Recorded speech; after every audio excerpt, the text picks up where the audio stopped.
ici pour être touchés par sa grâce, visités par sa présence. Hébreux chapitre 6, verset 1er au verset 12. C'est pourquoi, laissant les éléments de la parole de Christ, tendons à ce qui est parfait, sans poser de nouveau le fondement du renoncement aux œuvres mortes, de la foi en Dieu, de la doctrine des baptêmes, de l'imposition des mains, de la résurrection des morts, du jugement éternel. C'est ce que nous ferons si Dieu le permet, car il est impossible que ceux qui ont été une fois éclairés, qui ont goûté le don céleste, qui ont eu part au Saint-Esprit, qui ont goûté la bonne parole de Dieu et les puissances du siècle à venir, et qui sont tombés, soient encore renouvelés et amenés à la repentance, puisqu'ils crucifient pour leur part le Fils de Dieu et l'exposent à l'ignominie, au déshonneur le plus extrême. Lorsqu'une terre est abreuvée par la pluie qui tombe souvent sur elle, et qu'elle produit une herbe utile à ceux pour qui elle est cultivée, elle participe à la bénédiction de Dieu. Mais si elle produit des épines, des chardons, elle est réprouvée et près d'être maudite. On finit par y mettre le feu. Quoique nous parlions ainsi, bien-aimés, nous attendons, pour ce qui vous concerne, des choses meilleures et favorables au salut. Car Dieu n'est pas injuste pour oublier votre travail et l'amour que vous avez montré pour son nom, ayant rendu et rendant encore des services aux saints. Nous désirons que chacun de vous montre le même zèle pour conserver jusqu'à la fin une pleine espérance, en sorte que vous ne vous relâchiez point et que vous imitiez ceux qui, par la foi et la persévérance, héritent des promesses. Amen. Alors j'ai retenu une parole encourageante de cette lettre de l'apôtre, qui est quand même, il y a quelque chose qui nous perturbe. Mais ce que je voulais retenir, c'est: nous attendons pour vous des choses meilleures et favorables au salut. La parole de Dieu a pour but d'encourager les hommes et les femmes que nous sommes à croire en Jésus-Christ Sauveur, à persévérer jusqu'à la fin de cette vie sur cette terre en portant des fruits les plus excellents. Est-ce que tu peux dire à ton voisin, à ta voisine: je souhaite que tu portes les fruits les plus excellents. Amen. Tu peux le dire à ton voisin. Bénis ton voisin en disant: je prie que tu sois vraiment quelqu'un qui porte des fruits pour la gloire de Dieu. Des fruits excellents. Alléluia. Alléluia. C'est une bonne chose, frères et sœurs, de se souhaiter, de bénir notre frère, de bénir notre sœur, parce que nous avons tellement besoin d'encouragement sur cette terre. Vous êtes d'accord avec moi? On a besoin d'être encouragé dans la foi en Jésus-Christ. On a besoin de partir de ce lieu reboosté pour dire: moi je vais aller plus loin avec le Seigneur. Amen. Croire en Jésus, Sauveur, accepter Jésus comme Seigneur, sont basés sur des fondamentaux. Et l'apôtre Paul, en quelques mots, il pose un fondement. Alors on ne va pas reprendre ces différents points du fondement parce que je voudrais aller plus loin, mais je voudrais juste les reciter à nouveau. Renoncement aux œuvres mortes. Vous savez, ces œuvres qu'on faisait avant de connaître le Jésus, ces œuvres qu'on faisait quand on ne connaissait, quand Jésus n'était pas dans notre cœur, c'était des œuvres qui ne portaient pas la vie. Mais depuis que Jésus-Christ est venu dans notre cœur, alors ces œuvres que nous faisons portent la vie. Cette foi en Dieu, cette doctrine des baptêmes, l'imposition des mains, la résurrection des morts et le jugement éternel. Alléluia. Concernant les œuvres, il y a celles que nous faisons, comme je disais, avant d'avoir donné notre cœur à Jésus. Ces œuvres, on pourrait les appeler œuvres mortes, comme l'apôtre, pardon. Ces œuvres avaient... Pourquoi les appeler d'ailleurs œuvres mortes? Pourquoi l'apôtre les appelle œuvres mortes? Parce que ces œuvres, elles n'avaient qu'un seul but, il y avait une seule recherche dans notre vie, c'est de profiter de la vie, à fond.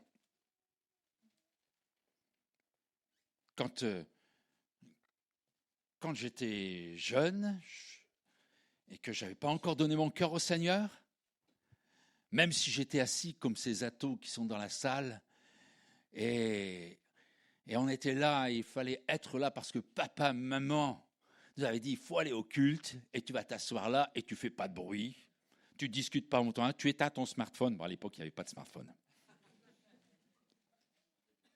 Mais j'étais dans cette salle, et pour moi, la vie, c'était m'amuser, rigoler, c'était faire la fête, être avec les copains, les copines. C'était ça pour moi la vie.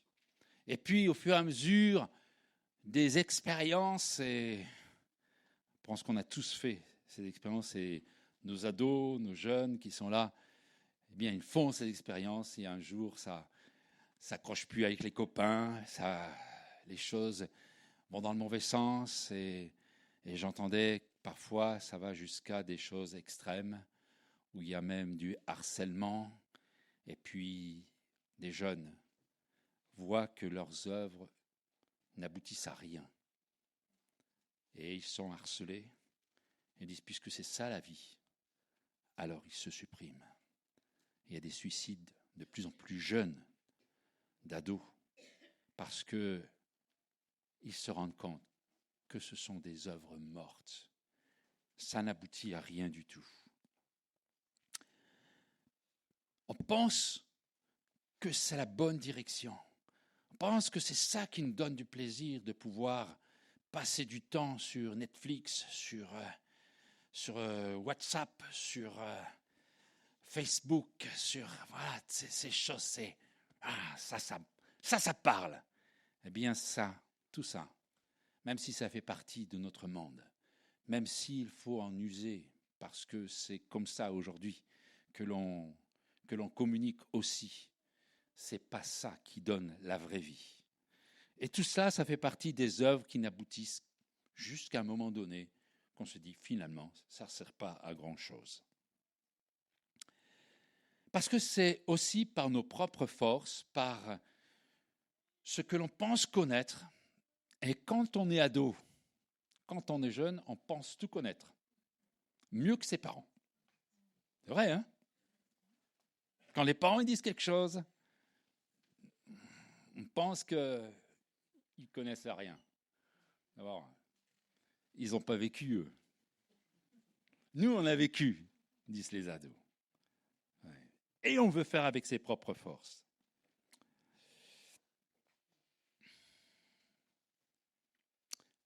Notre salut, c'était notre réussite par nous-mêmes.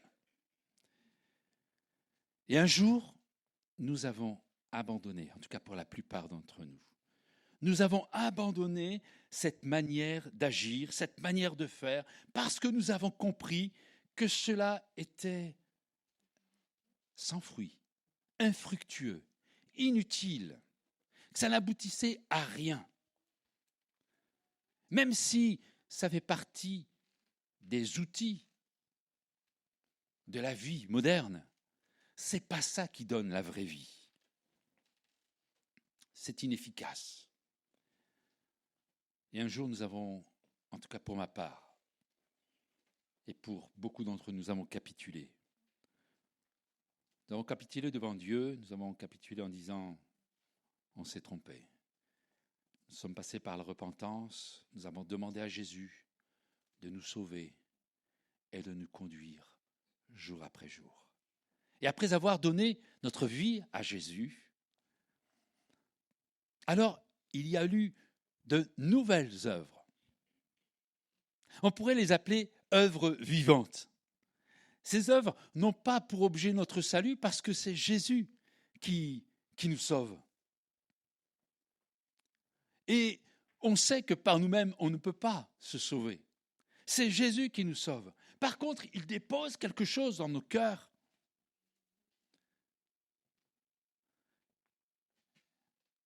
savez, ce David, comme disait cette parole prophétique,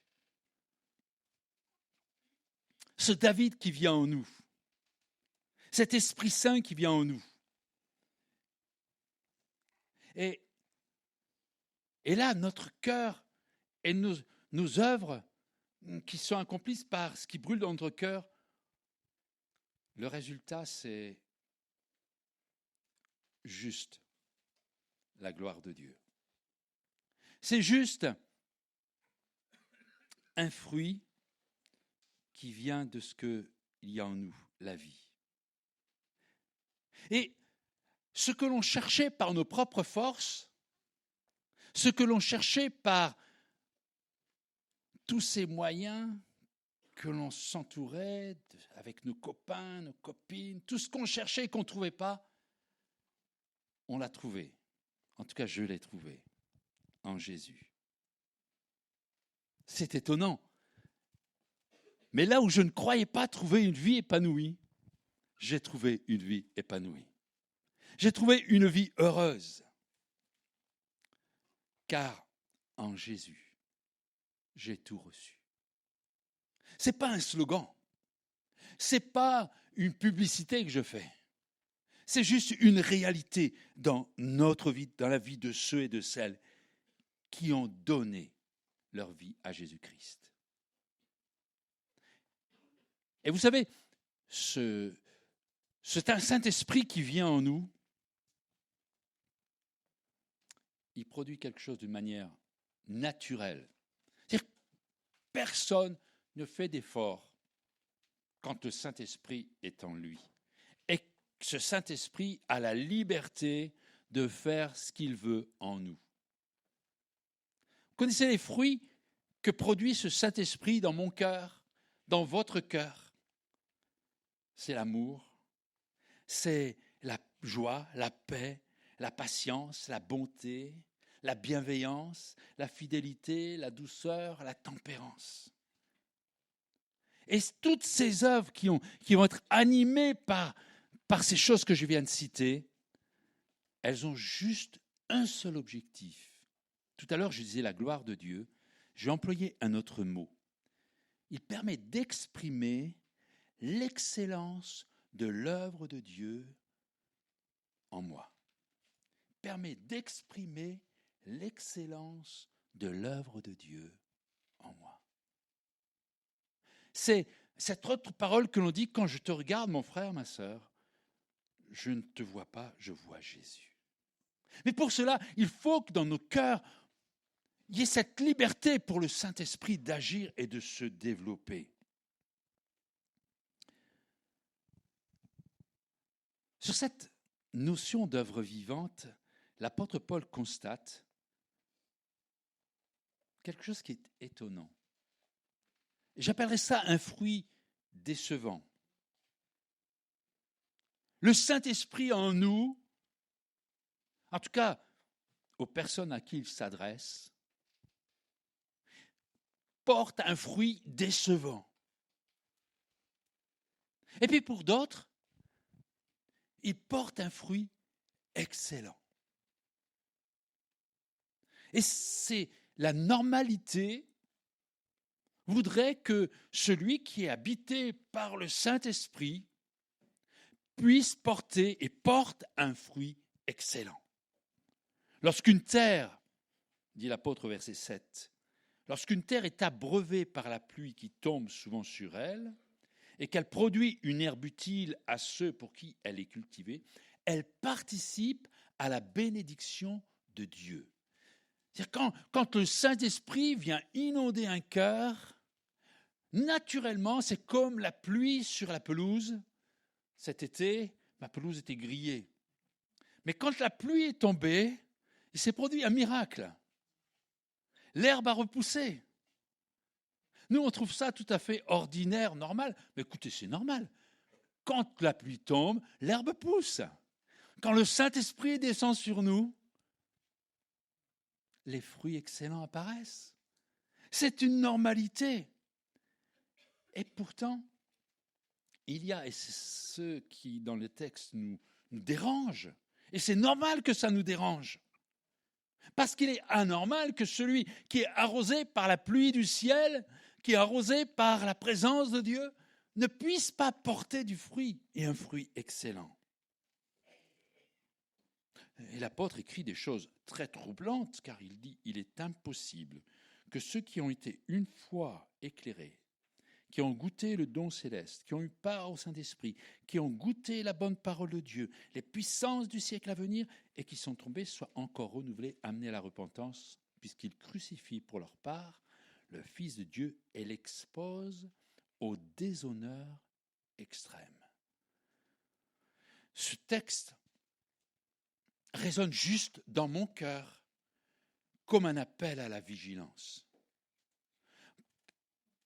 comme un appel à prendre garde que ce Saint-Esprit en moi ait la liberté de produire un fruit excellent. Parce que ce ne serait pas normal que l'enfant de Dieu que je suis porte un fruit décevant. L'apôtre emploie le verbe tomber pour exprimer le retour aux œuvres mortes. Ils sont tombés. Les personnes ont pu savourer, comme chacun d'entre nous, nous avons pu savourer le don céleste. C'est-à-dire ce résultat immédiat. Le jour où nous avons donné notre cœur à Jésus. Vous vous souvenez de ce jour? Oh, pour ma part, c'était juste explosif dans mon cœur. La présence de Dieu. J'ai pris conscience de qui était Jésus, ce qu'il avait fait pour moi, ce que moi j'avais fait contre lui. Et ce jour-là, il s'est passé quelque chose. Ce don de Dieu, ce don gratuit est venu en moi. J'en ai eu les larmes qui ont coulé. Et encore aujourd'hui, quand j'y pense, quand je retrace mon histoire, je me dis, Seigneur, qu'est-ce que tu étais bon envers moi. Je ne méritais pas de vivre ces choses. Et chaque personne qui fait cette rencontre avec Jésus, il vit un instant juste merveilleux où il réalise toute la bonté, toute l'œuvre de Dieu, tout ce don céleste. Ces personnes, elles ont pu savourer la présence du Saint-Esprit. Ils ont eu part au Saint-Esprit.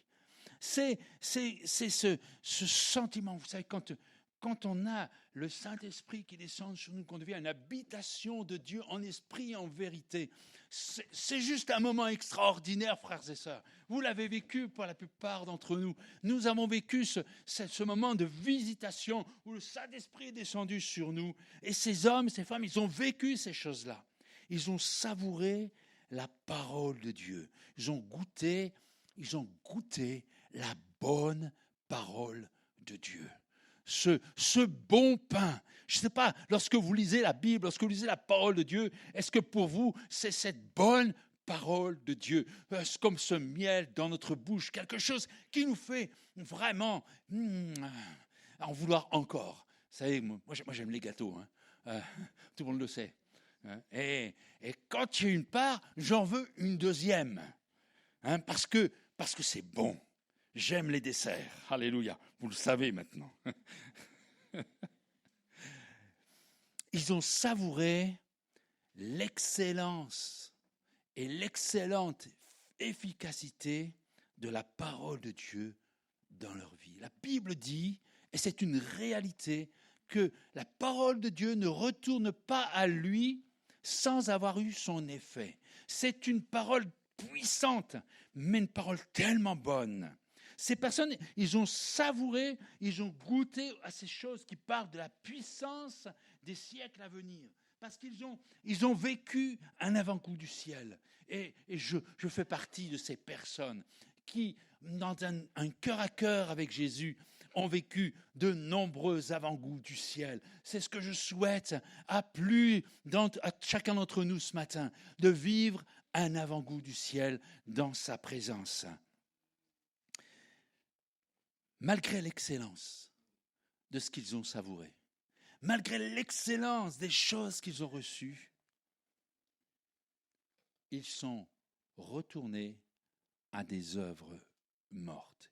Ils sont retournés à des œuvres qui avaient juste comme objectif, comme but, de se satisfaire par soi-même, de trouver une vie exaltante par soi-même, de faire ses œuvres pour une satisfaction personnelle. Je vais prendre des exemples très concrets et je ne vise personne.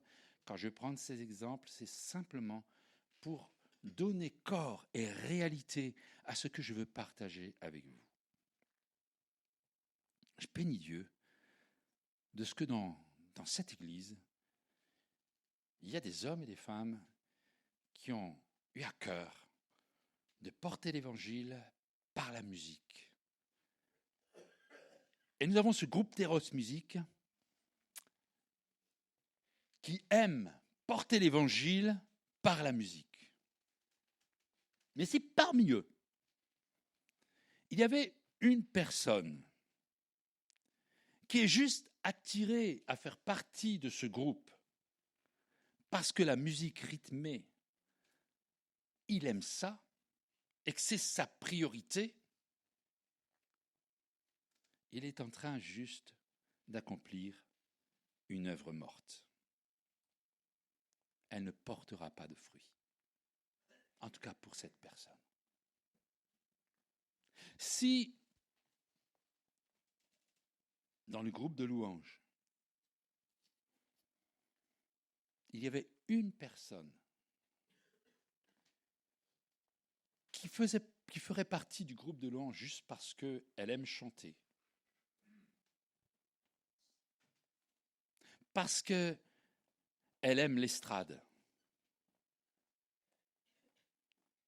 ce serait une œuvre morte. Faire de l'évangélisation par la musique, c'est une œuvre vivante.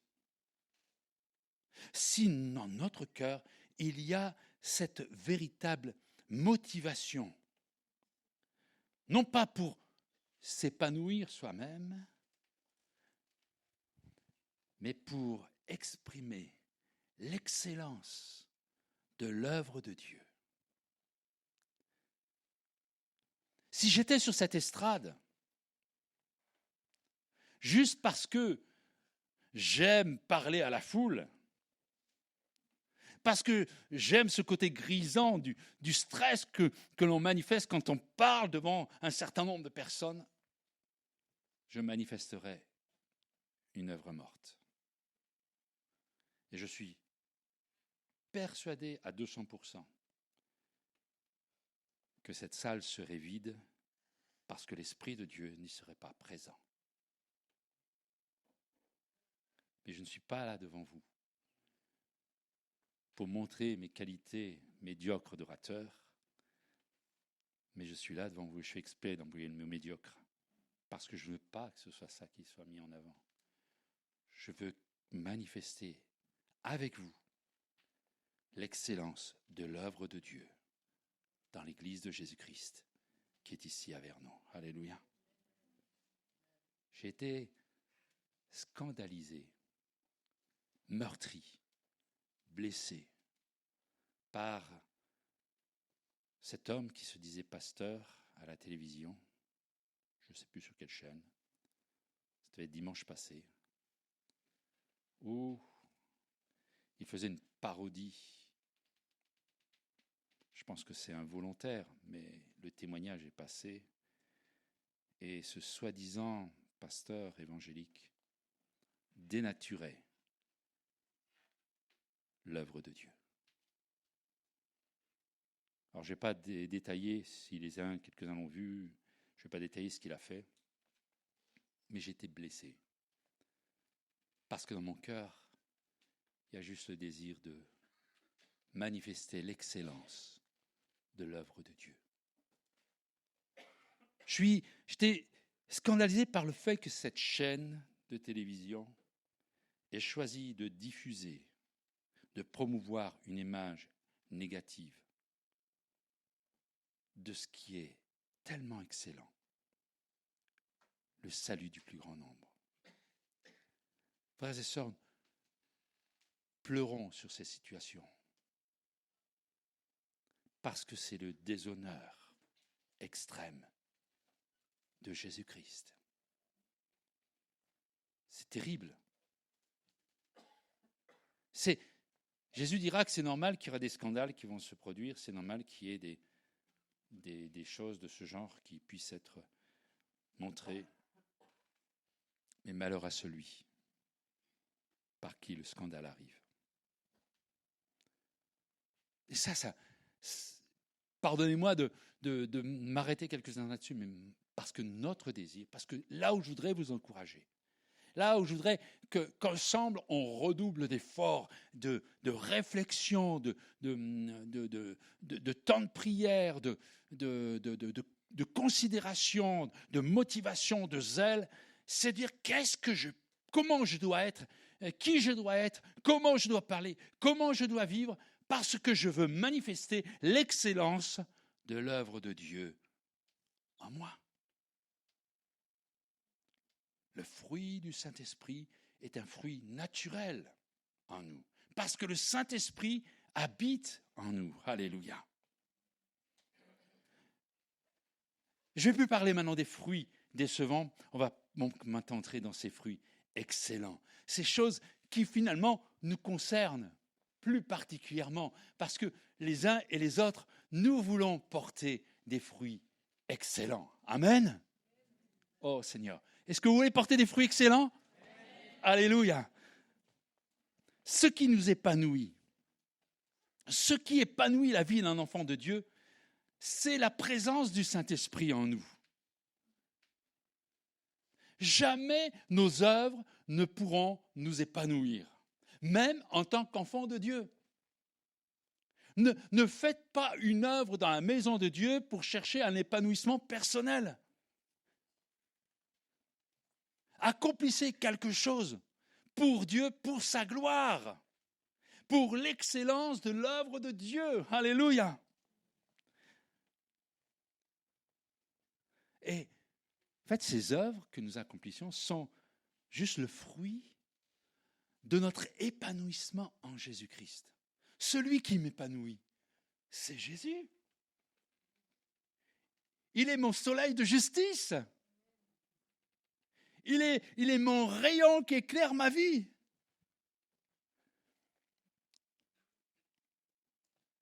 Et quand cette présence de Dieu est en moi, connaissez le premier fruit de l'esprit? C'est l'amour. À ceci, tous connaîtront que vous êtes enfants de Dieu parce que vous aimez les uns les autres. Et ça, c'est juste un fruit naturel. Et vous savez comme moi, et j'en ai déjà parlé, on a médité ce sujet, mais ô combien ce sujet est important parce que il faut que ce soit une réalité dans nos cœurs et dans nos vies. Paul définit ce fruit, cette expression de nos vies, l'amour comme une voie par excellence. Par excellence. 1 Corinthiens, chapitre 12, verset 31. Aspirez aux dons les meilleurs. Et je vais encore vous montrer une voie par excellence. Et le verset 13 du chapitre suivant, qui est la fin de cette lettre, dit maintenant ces trois choses demeurent, la foi, l'espérance et l'amour. Mais la plus grande de ces choses, c'est l'amour avec un grand A.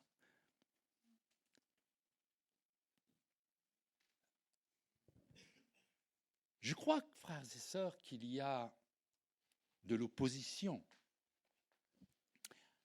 dans l'environnement dans lequel nous vivons pour manifester ces fruits. Il y a une grande pollution dans notre monde, en dehors de la pollution atmosphérique.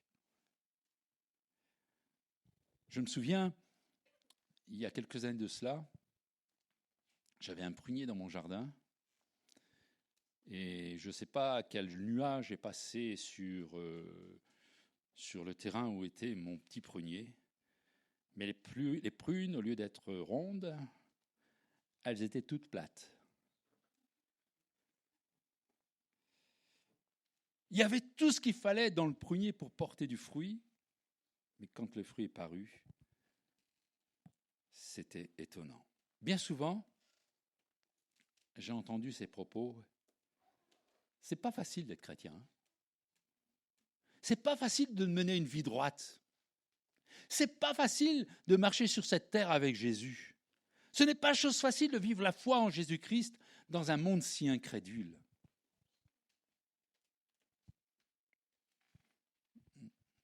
Et beaucoup seront d'accord avec moi quand je dis ça. Parce que ce n'est pas facile de marquer nos différences. Ce n'est pas facile de ne pas penser comme tout le monde. Mais c'est quelque chose d'excellent de ne pas penser comme tout le monde. Vous savez, Einstein, c'est ce grand homme savant. Quand il enseignait dans les universités scientifiques, il donnait un conseil à ses étudiants. Il leur disait « Je leur demanderai de passer 1 heure par jour à rejeter les idées des autres et à penser par eux-mêmes. » Il dit « Ce sera dur, mais ils progresseront bien plus vite. » Et nous sommes obligés de reconnaître que de ne pas penser comme les autres, et je pense à nos ados, je pense à nos jeunes, c'est pas facile de ne pas penser comme le copain et la copine. On a envie d'être comme eux, d'avoir le même smartphone, on a envie d'avoir le même pantalon, on a envie d'avoir la même jupe, on a envie d'avoir les mêmes baskets, enfin, ou mieux encore. Hein? Je ne sais pas aujourd'hui quelle marque est en vogue, mais il y a, voilà. Waouh, tu as une super basket. Hein. Oh, j'aimerais bien avoir les mêmes. Hein. C'est difficile de penser que finalement, on peut bien marcher dans des baskets sans marque et aussi bien que dans des baskets les plus chères. Ça chausse le pied dans les deux cas. Je demanderai à chacun de réfléchir, de penser autrement que les autres.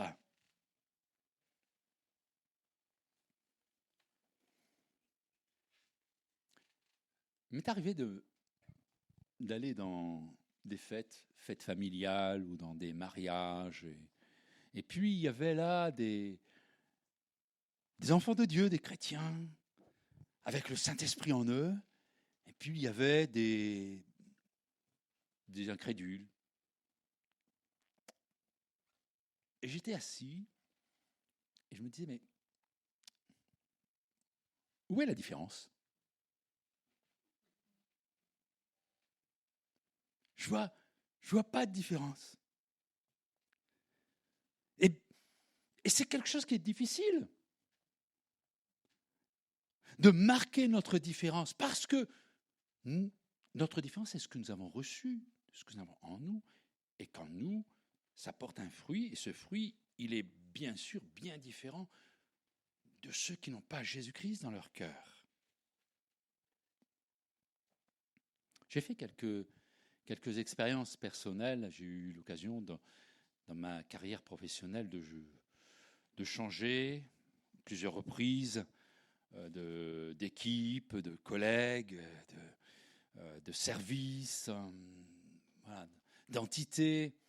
Et à chaque fois, je me suis présenté de manière différente. Parfois, je n'ai pas dit que j'étais chrétien. J'ai rien dit. Parfois, j'ai dit que j'étais chrétien. Puis parfois, j'ai dit que j'étais pasteur. Et ce que j'ai remarqué, c'est que ce qui changeait, c'était ma manière d'agir. Quand je disais que j'étais pasteur, j'avais intérêt d'être un vrai pasteur. Parce que tout ce qui est autour de moi, à la première bêtise,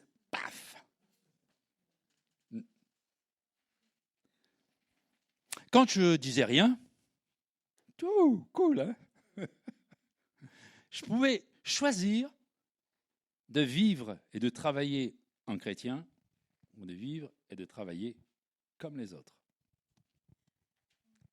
Et là, tous les matins,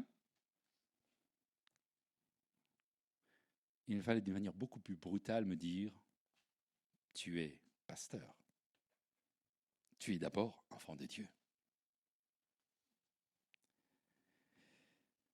Et j'ai bien souvent pris du temps pour prier avant de partir travailler. Parce que vous êtes d'accord avec moi, le monde professionnel, c'est pas un monde de bisounours, hein. C'est peut-être ce monde-là qui nous sollicite le plus pour voir ce qu'il y a dans notre ventre. C'est dans ce milieu-là, quand on sort du travail, on se dit, oh là, j'ai un petit peu raté le coche, hein. Parce que c'est un monde qui nous met des défis. Alors on peut dire, oh, le monde ténébreux, c'est plein de péchés, tout ça. Mais si nous le regardons comme un monde qui nous met en défi, et qu'on nous dit, toi, sois la lumière parmi les ténèbres. Sois la lumière parmi ces hommes et ces femmes qui ne connaissent pas Jésus-Christ. Manifeste véritablement qui tu es. Et vous êtes d'accord avec moi? Allez, je vais prendre un exemple. Je ne dis pas que le monde est un monde d'ivrogne, hein, je ne vais pas dire ça, mais dans un environnement de gens qui se saoulent, et que vous êtes sobre, la différence, elle est flagrante. Hein. C'est brutal. C'est brutal, et je ne sais pas si vous l'avez vécu, mais personnellement, je l'ai vécu. Et pendant un temps, c'est vous qui êtes l'homme bizarre. Hein. Et même vous êtes le méchant. On vous repousse. Je me souviens dans un service où l'alcoolisme était de mise et où je déclarais violemment, pour eux en tout cas, avec beaucoup d'amour, mais violent pour eux, que boire, c'était juste se détruire. Mais je me suis retrouvé tout seul. Et on a commencé à me critiquer. On a commencé à ne plus m'inviter dans des réunions d'amitié, parce que c'est bien lui, il ne boit pas. Mais quand on manifeste la lumière de Christ, oui, on se trouve devant un défi. Oh, moi, après, à choisir, je préfère être avec des gens qui ne boivent pas. Hein, parce que là, je suis bien avec eux. Et par contre, dans ce milieu-là, je ferais beaucoup moins de différence.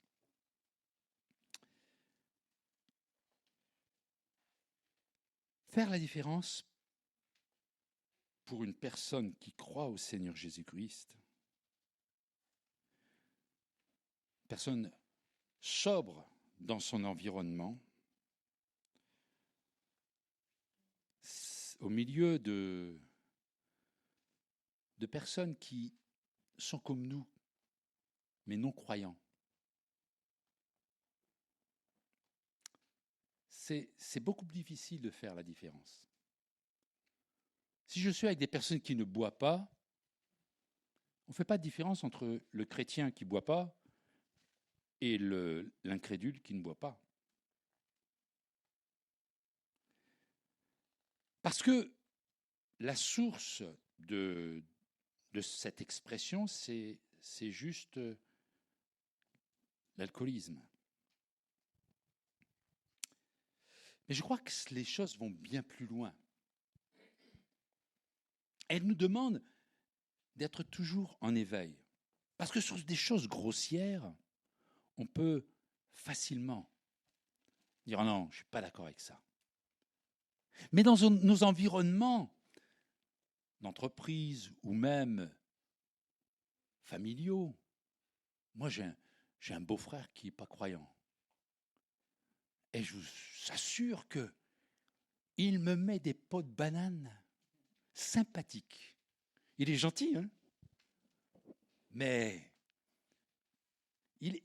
quand il y a quelque chose qui passe à la radio ou à la télévision ou dans les journaux, il m'envoie tout de suite et puis il me met sur Facebook. Parce qu'il veut voir comment je réagis. Alors, je dois être en éveil. Et un enfant de Dieu, c'est quelqu'un qui est en éveil permanent. Paul aux Thessaloniciens, dans 1 Thessaloniciens chapitre 5, verset 6, dit « Ne dormons donc point comme les autres, mais veillons et soyons sobres. Car ceux qui dorment, dorment la nuit, ceux qui s'énivrent, s'énivrent la nuit. Mais nous qui sommes du jour, soyons sobres, ayant revêtu la cuirasse de la foi et de la charité, ayant pour casque l'espérance du salut. » Nous, enfants de Dieu, nous sommes du jour. C'est-à-dire que nous sommes toujours éveillés, toujours en train de regarder le piège de l'adversaire, le piège de nos collègues de travail qui sont juste sympathiques. Moi, j'ai toujours eu le bonheur de travailler avec des gens avec qui je m'entendais. Mais ça n'empêchait pas qu'ils me tendaient des pièges pour voir si j'étais vraiment un enfant de Dieu.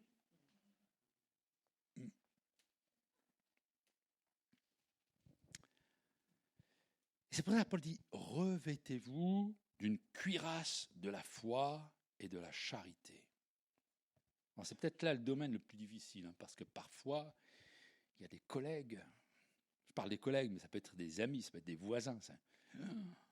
On a envie juste de les cogner. Surtout quand nous, on dit la vérité, et la vérité est toujours moins belle que le mensonge. Quand ils ont embelli ce qu'ils ont fait, puis en fait, derrière, ils n'ont pas fait grand-chose, ça avait le don de m'énerver. Mais je restais revêtu de la cuirasse de la justice. Voilà, je pourrais juste dire, voilà, je suis enfant de Dieu. Alors, je ne dis pas que j'étais parfait. Si je devais confesser devant vous, il m'est arrivé de péter un plomb. Mais tout simplement parce que je me disais, je suis enfant de Dieu. Donc, maîtrise-toi, Jean-Pierre. Maîtrise-toi, Jean-Pierre. Et donc, on faisait une petite crasse, et Jean-Pierre, il serrait les dents. Puis on faisait une deuxième petite crasse, et Jean-Pierre, il serrait encore plus les dents. Puis on faisait une troisième petite crasse, et puis là, il serrait encore les dents. Puis un jour, il faut une toute petite crasse. Et puis là, Jean-Pierre, il explose. Paf! Et le collègue qui m'a fait juste une petite crasse pour rigoler, il ne comprend pas. Il ne comprend pas pourquoi Jean-Pierre il se met en colère. D'habitude, il est hyper calme. Merci Seigneur. Dieu m'a donné ce don de maîtrise. Et quand j'avais affaire aux syndicats, et vous savez que les syndicats, c'est jamais facile, ils m'ont dit, on a tout essayé pour te faire sortir des gants. On n'a pas réussi. Là, il n'est pas réussi. Mais là, avec un collègue, ça s'était passé. Et je me suis arrêté quelques instants en me disant, et pourquoi Jean-Pierre, tu es sorti de tes gants? Parce que je n'avais pas dit la vérité. Parce que pendant une dizaine de fois, j'avais menti. J'avais fait semblant que ça ne me faisait rien. Et à partir de ce jour-là, j'ai compris que l'enfant de Dieu doit dire la vérité. Et quand on me faisait une crasse par la suite, je suis allé voir la personne et avec beaucoup de calme, parce que c'était juste une petite goutte, j'allais la voir et je lui disais, tu sais ce que tu as fait là? Ça m'a fait mal. Je t'en veux pas, Mais je voudrais juste que tu saches que cette parole, ce mensonge, ou cet acte que tu accomplis, il m'a juste blessé. Parce que ce que tu dis là, ce n'était pas vrai, ou ce n'était pas comme ça. Voilà. J'expliquais tout de suite. Et l'avantage, c'est que je n'avais pas besoin de faire d'accumulation, mais aussi, j'étais dans la vérité. Et l'Esprit de Dieu qui est en moi est un esprit de vérité. Vous savez, je parle des collègues, mais on pourrait parler de choses beaucoup plus intimes. Dans nos relations de couple.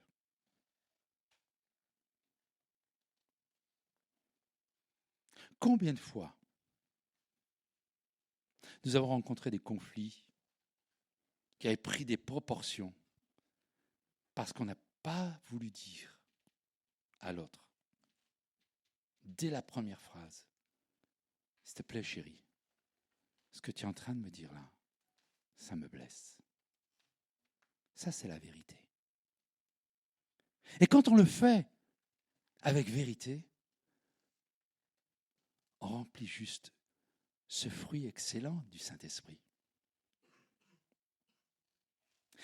Et le fruit que ça apporte, c'est qu'il n'y a jamais de conflit ingérable.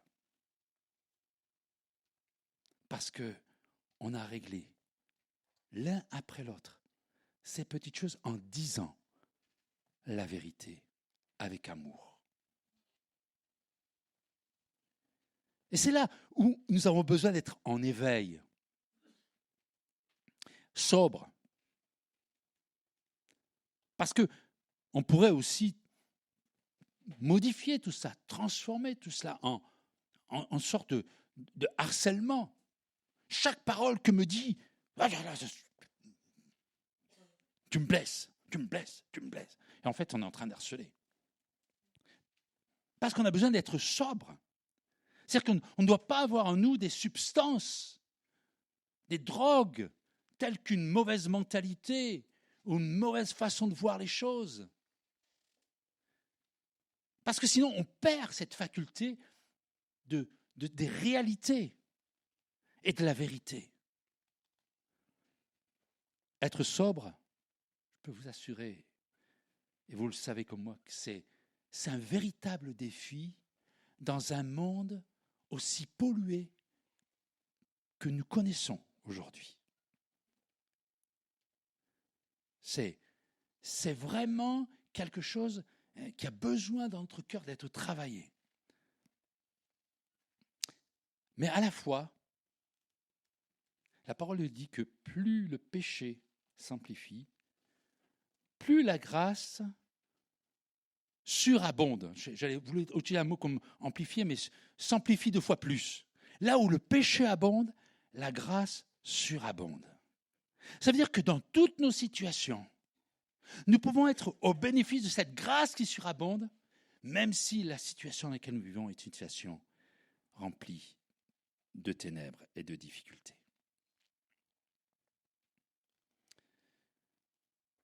J'en conviens que c'est un véritable défi. Mais la parole nous dit, et c'est Jésus qui le dit, que ceux qui veulent vivre le royaume de Dieu, ceux qui veulent être enfants de Dieu, il faut que ce soit des violents. Non pas des violents à se bagarrer avec des armes, mais c'est cette violence à rester en éveil, à rester sobre. Ça demande de notre part de se faire violence. Non, je ne veux pas que tous ces bruits de la terre viennent polluer ma vie et m'embarquer dans des mentalités et qui m'empêcheraient de voir et de comprendre. Un dernier témoignage, vous savez que, et après je vais conclure notre partage. Steve Jobs, les jeunes ils connaissent bien, hein, c'est le... Ah, il y en a qui me feront... fabricant d'iPhone, concepteur d'iPhone. Ah, quel homme, hein. Cet homme, il avait un principe. Il se posait chaque matin la même question. Il disait, si aujourd'hui était le dernier jour de ma vie, voudrais-je faire ce que je m'apprête à faire aujourd'hui ? Alors dans un langage plus chrétien, j'ai dit, si le Seigneur revenait là, dans quelques minutes, dans quelques heures, qu'est-ce que je ferais? Et cette réflexion matinale, alors qu'on se lève le matin, dit, ah, c'est peut-être le dernier jour, peut-être que le Seigneur il va revenir dans la journée. Quelles sont les choses essentielles? Qu'est-ce que je dois mettre en œuvre de prioritaire pour manifester l'excellence de l'œuvre de Dieu?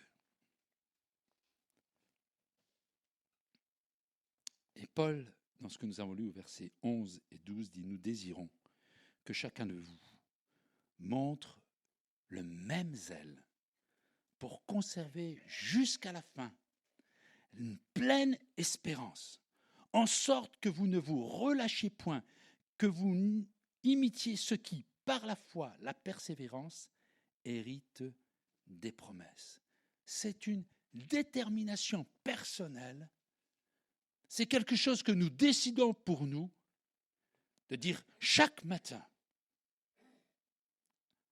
et on chante les bontés de Dieu se renouvellent, mais chaque matin, mon engagement pour Jésus se renouvelle. Chaque matin, je me dis, je vais rejoindre mes collègues qui me cassent les pieds, mais parmi ces collègues qui me cassent les pieds, je vais manifester l'excellence de la gloire de Dieu, l'excellence de l'œuvre de Dieu dans ma vie. Alléluia. Parce que Dieu tient ses promesses. Pour moi, mon frère, ma sœur, mon ami, il y a ces choses meilleures et favorables au salut qui sont pour toi et pour moi, et qui donnent plutôt pour toi et pour moi un sens à notre vie. Vivre ces choses, c'est tellement, tellement, tellement en accord avec ce que nous sommes. Et c'est ce que je voudrais que chacun d'entre nous puissions vivre. Josué, elle sera ma dernière image. Josué, il a conduit le peuple d'Israël du désert en terre promise. Et il fait cette dernière prière en regardant ce qu'il a vécu. Et il dit, voici, Josué 23, verset 14, « Voici, je m'en vais maintenant par le chemin de toute la terre. Reconnaissez de tout votre cœur et de toute votre âme qu'aucune de toutes les bonnes paroles prononcées sur vous par l'Éternel votre Dieu n'est restée sans effet. Toutes se sont accomplies pour vous, aucune n'est restée sans effet. Toutefois, et ce sera là ma conclusion, toutefois, cela a été vrai pour ceux qui ont cru. Mais il y a toute une génération qui n'est pas rentrée en terre promise. Parce qu'ils n'ont pas cru.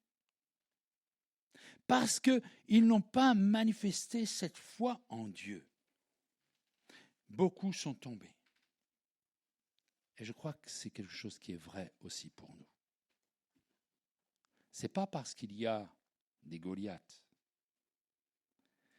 ce n'est pas parce qu'il y a des géants dans notre vie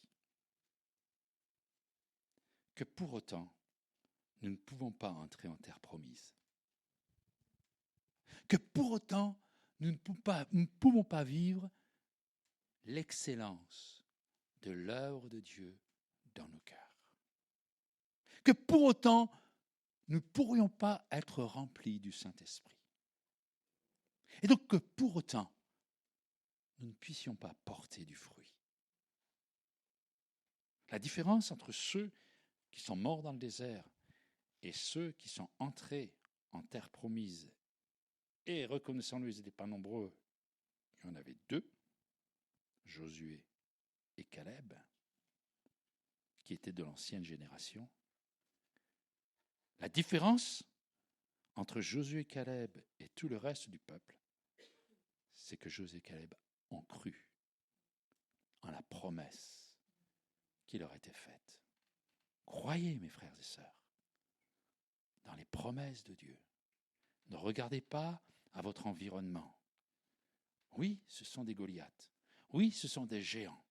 Mais que ces géants et ces Goliaths soient une opportunité pour chacun d'entre nous pour manifester la gloire du ressuscité par nos œuvres. À lui soit toute la gloire.